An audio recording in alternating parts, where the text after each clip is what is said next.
tout ça pour filmer ça. Salut, salut! Bienvenue sur notre chaîne où l'on vous partage nos aventures de famille nomade depuis 2 mois au Japon. Cette semaine, on change d'île et on vous emmène plus au sud, découvrir ensemble une ville que très peu de personnes visitent et pourtant elle vaut vraiment le coup. Alors aujourd'hui, on va vous présenter pourquoi Fukuoka devrait faire partie de votre to-do list japonaise. Allez, c'est parti!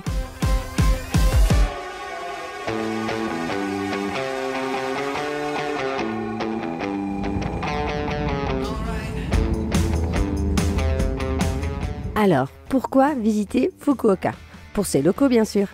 Et oui, elle a été élue plusieurs fois la ville la plus accueillante du Japon. Les locaux sont connus pour leur hospitalité chaleureuse et le fait qu'ils ne soient pas trop habitués aux touristes les rend curieux et souriants. On peut vous dire que nos 2 têtes blondes nous ont valu pas mal de sourires. Fukuoka est la capitale de l'île de Kyushu, une ville en plein essor et en pleine croissance. Et pourtant, l'ambiance y est beaucoup plus détendue que Tokyo ou encore Osaka. La vie à Fukuoka, c'est un souffle d'air frais. Des espaces plus grands, des coins verts comme le jardin du sanctuaire Kushida ou encore le lac paisible du parc Ohori. Et je peux vous dire qu'après la frénésie de Tokyo, Osaka et le surtourisme de Kyoto, ça nous a fait un bien fou. Ici, tout est propice à ralentir. Juste s'asseoir sur un banc, admirer le paysage et même s'essayer au shiatsu. Je sais pas, ça fait mal, hein. Oui, mais là, depuis tout à l'heure, je laisse marcher dessus, mais... Aïe.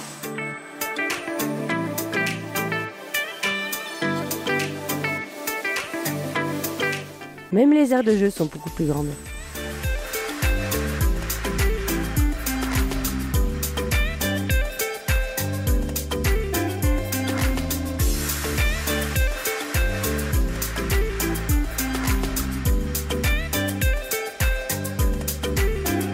Troisième raison pour laquelle je vous conseille absolument de visiter Fukuoka, c'est pour sa cuisine. Et oui, vous connaissez notre engouement pour la nourriture japonaise, on aime tout tester. Et la cuisine à Fukuoka, c'est une expérience sensorielle incroyable.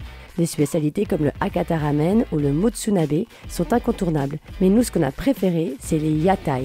Du coup, tu viens, tu choisis ce que tu veux manger, et puis après, t'attends ta place sur le petit bar. C'est très sympa.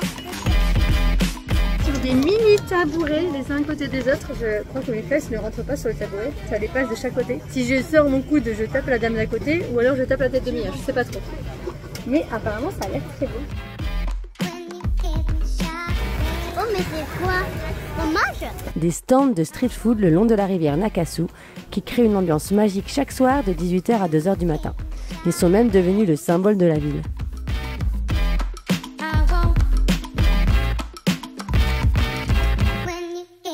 Autre atout de Fukuoka, un littoral de plus de 133,6 km. Bon, nous voilà partis à la plage cette fois. Sachant qu'on nous a parlé d'une porte sur des rochers qui étaient très jolis sur une plage, sauf que c'est à l'autre bout de Fukuoka. Et pour y aller, tout le monde nous a dit oui, c'est quand même mieux que vous louiez une voiture, etc. On a vraiment hésité puisqu'on a laissé jeter, on aurait pu le faire. Mais on l'a pas fait parce qu'en général, ils te demandent le permis international et puisqu'on n'a pas du tout pensé à emmener. Donc du coup, on s'est lancé le pari d'atteindre la plage par train. Bon alors, sur le papier, le trajet devait durer 1h30 de transport. Mais en réalité, on a mis plus de 2h30 pour y arriver. Pas si simple que ça, le bus au Japon. D'ailleurs, je vais en profiter pour vous donner quelques infos utiles sur le sujet.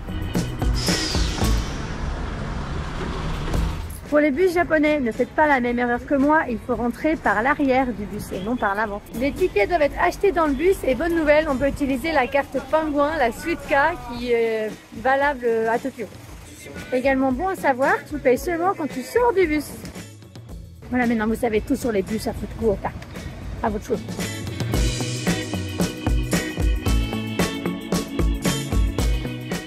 C'est la première fois pour nous qu'on part explorer les plages japonaises. On ne savait pas du tout à quoi s'attendre. Et là, surprise, on se serait cru de retour en Californie. Même le restaurant du coin avait un menu américain.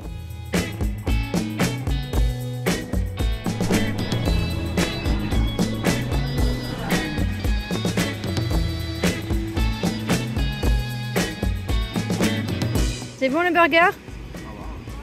Donc t'as mis ta fish and chips, on est de retour en Floride là, c'est pas possible. Heureusement que moi j'ai une salade, un poki, hein. Sinon ça ferait vraiment États-Unis là.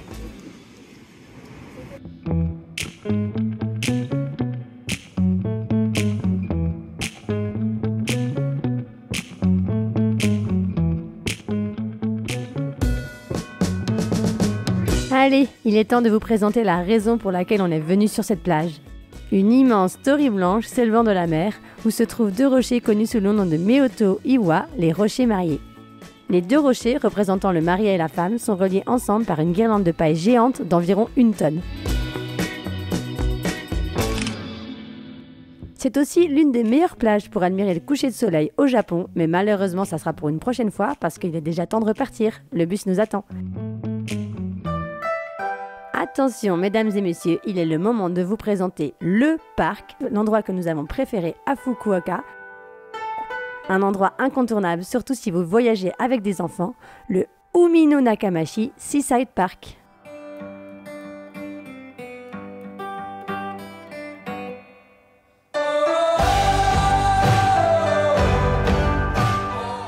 Alright les loulous, devinez où on est à nouveau aujourd'hui?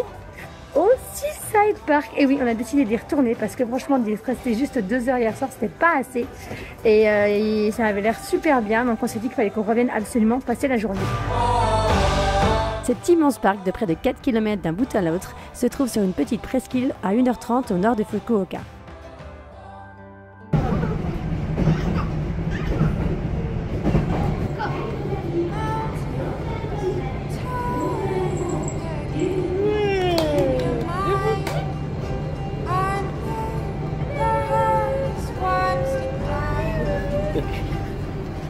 Le parc regroupe un parc d'attractions, un terrain de camping, une piscine, un jardin sur le thème des fleurs et une quantité impressionnante d'activités pour enfants.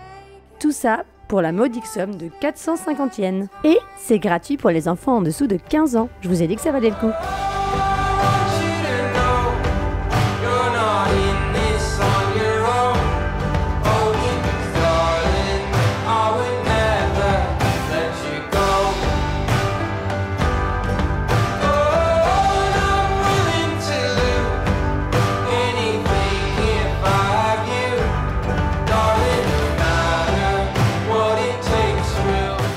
Le parc est juste immense, alors surtout ne faites pas comme nous, pensez à louer des vélos sur place. Et n'oubliez pas de visiter le petit zoo gratuit avant de partir.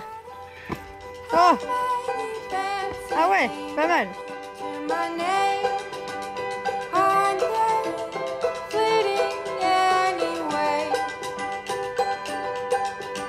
Charlotte, elle en revient toujours pas de pouvoir faire autant de choses gratuitement. On est au paradis les amis, on est au paradis! Donc là on a fait pas mal de choses, on a vu le zoo et ça, et ça fait 1 jour et demi au final qu'on est venu en tout ici, et on a toujours pas fait le tour. Donc franchement c'était sympa, on recommande chaudement si vous venez à Fukuoka, Umino Nakamichi Seaside Park. Vous entendez la petite musique? Et là c'est venir, cassez-vous, rentrez chez vous. Ça veut dire joliment cassez-vous, rentrez chez vous, ils mettent ça dans tous les parcs à Tokyo, enfin au Japon, et on adore avec Mia. C'est la fin de la journée, abonnez-vous, suivez-nous, on se voit bientôt. À bientôt. Bon alors si avec ça on n'a encore pas réussi à vous convaincre de visiter Fukuoka, restez avec nous puisque dans la prochaine vidéo on vous emmène tout en haut de volcans à seulement 1 heure de la ville. Bye bye.